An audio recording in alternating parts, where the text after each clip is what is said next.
YS Jaganmohan Reddy DNA వేరే, అందరు లాంటిది కాదు అనేదో అన్నారు. అంటే అది మ్యానుఫ్యాక్చరింగ్ డిఫెక్ట్ అనిపిస్తుంది. ఎందుకంటే ఇప్పుడు చూడు, తల్లిని కాదని, చెల్లిని కాదని, చిన్నాన్న కాదని, చిన్నాన్ని చంపేసి అది వేరే వాళ్ళ పైన వేసేసి, అసలు అబద్ధాలు చెప్పడంలో ఏదైనా యాక్టింగ్ టెస్ట్ పెట్టి ఎవరైనా పోటీ పెడితే మొట్టమొదటి ఆస్కార్ అవార్డు జగన్మోహన్ రెడ్డికి ఇవ్వచ్చు.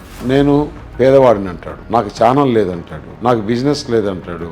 అసలు ఇంకా అన్ని చేసింది అవినాష్ రెడ్డి ఇంట్లో నుంచి జరిగిందని సిబిఐ ఆధారాలు, సీసీ కెమెరాలు మొత్తం జరిగితే అతను జగన్మోహన్ రెడ్డికి అన్నీ తెలుసు, అయినా కూడా ఆ దేవుడికి తెలుసు, ప్రజలకు తెలుసు అంటాడు. అసలు అంటే ఆ విధంగా చెప్పాలని ధైర్యం కూడా కావాలి కదా. అంటే ప్రజలు ఎర్రబొబ్బల్లాగా వాళ్ళు ఏం చెప్పినా నేను నమ్ముతారులేని, నేను ఇచ్చిన డ్రగ్స్ గంజాయి తాగేసి ఏం చెప్పినా ఇంటర్లు అనుకుంటున్నాడో ఇవో నాకు అర్థం కావట్లేదు. లేకుంటే ఎవరు లేరు చరిత్రలో మనం చూసినాం. కానీ ఆ చరిత్ర ఇటువంటి వాళ్ళందరూ కూడా పతనం అయిపోయారు.